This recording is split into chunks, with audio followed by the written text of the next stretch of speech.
Hello students, कैसे आप लोग। हम आपको आज हिंदी में लेखक और कवि का नाम बता देंगे, क्योंकि ये बहुत सारा क्वेश्चन एग्जाम में पूछता है कि दो बेलों की कथा के लेखक कौन है, या फिर आपको कहानी या कविता दे देगा बुक का, पूछेगा ये किस पार्ट से लिया गया है, तो वहाँ आपका 2-4 नंबर बढ़ने में मदद मिलेगी। तो स्पीड में एक बार वीडियो को देख लीजिए, हम ट्रिक देंगे ताकि आपको याद हो जाए। तो ये बहुत ही महत्वपूर्ण वीडियो है हिंदी के लिए। दोनों बुक, क्षितिज और कृतिका, दोनों बुक के लिए ये महत्वपूर्ण है। चलिए शुरू करते हैं।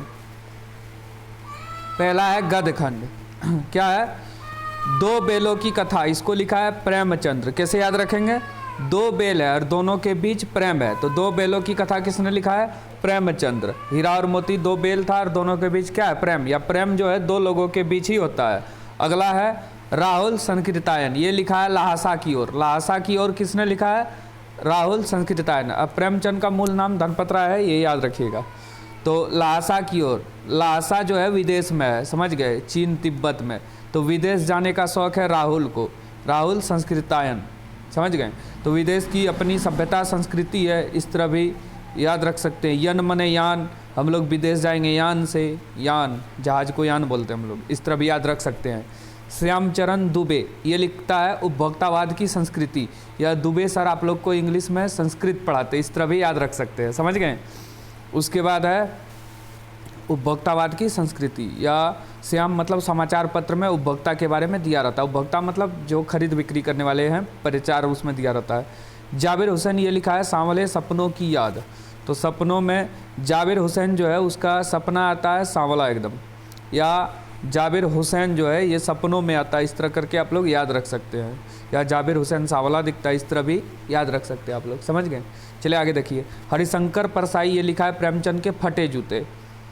प्रेम से रहेगा तो शिव मिलेगा, या हरि के पास प्रेम से रहना चाहिए, या प्रेमचंद का फटा जूता है, इस पर हम लोग टॉर्च मारते हैं तो उसकी परछाई दिखता है। तो परसाई, प्रेमचंद्र के फटे जूते किसने लिखा है? हरिशंकर परसाई। चलिए, हम याद करने का ट्रिक दे रहे हैं आपको ताकि एग्जाम में आप लोग भूले नहीं।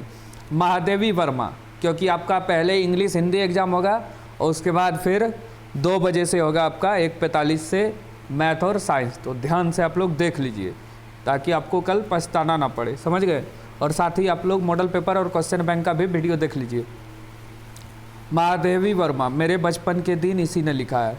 तो किसके बचपन के दिन? मेरे बचपन के दिन महादेवी वर्मा के साथ बीता।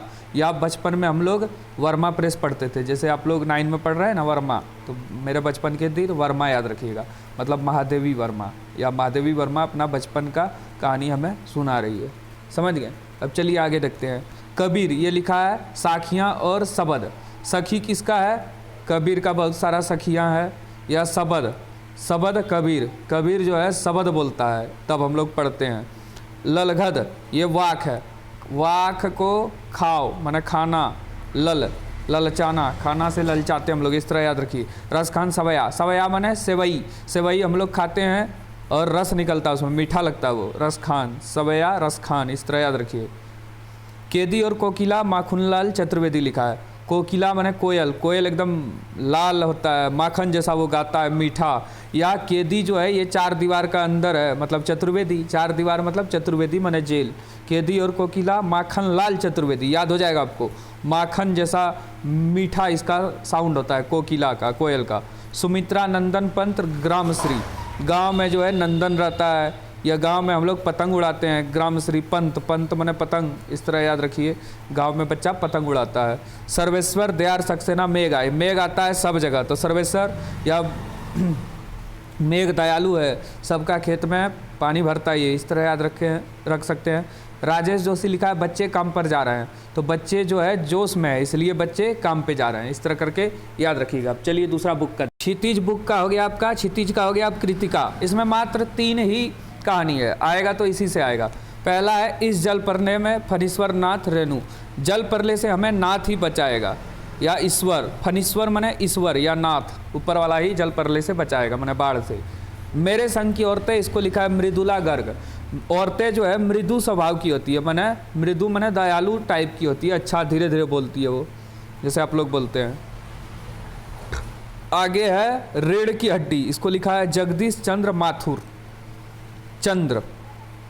चंद्रासन या प्राणायाम करने पर रीढ़ की हड्डी ठीक होती है, या जगदीश चंद्र बसु वैज्ञानिक थे, उसने रीढ़ की हड्डी को देखा जो हम लोग के पीछे रहता है। इस तरह करके आप लोग याद रख सकते हैं। समझ गए? धन्यवाद।